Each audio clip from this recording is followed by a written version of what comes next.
रहनुमा तहरीक इंसाफ शौकत यूसुफजई कहते हैं कि कौन पार्टी में रहेगा या नहीं रहेगा ये फैसला बानी पीटीआई ने करना है। शेर अफजल मरवत के मामले पर जिम्मेदारी बैरिस्टर गौहर की बनती है कि बानी पीटीआई को हकाइक बताएं। Program tonight with Samar Abbas में गुफ्तगू करते हुए शौकत यूसुफजई का कहना था कि अली अमीन गंडापुर और जुनेद अकबर एक पेज पर हैं।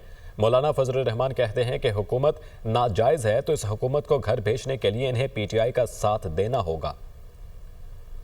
जेल में फैसले वही कर सकते हैं, इस तरह के किसी को पार्टी में निकालना, इस तरह बड़े फैसले तो इमरान खान ही कर सकते हैं ना। डिसिप्लिनरी इलेक्शंस अगर हो रहे हैं तो ये पार्टी का सरबराह ही कर सकता है। किसी के आने, किसी के जाने, किसी के नाराज होने से कोई फर्क नहीं पड़ता है इस पार्टी। ये जिम्मेदारी है चेयरमैन मिनिस्टर गौहर साहब की कि वो मतलब हालात से आगाह करें। वो खुद लाइल्म थे इस फैसले से। जब ये ऐलान हो गया, टीवी चैनल पे खबर चल गई, नोटिफिकेशन आ गया, पार्टी चेयरमैन लाइल्म में, वो कह रहे मुझे पता ही नहीं है।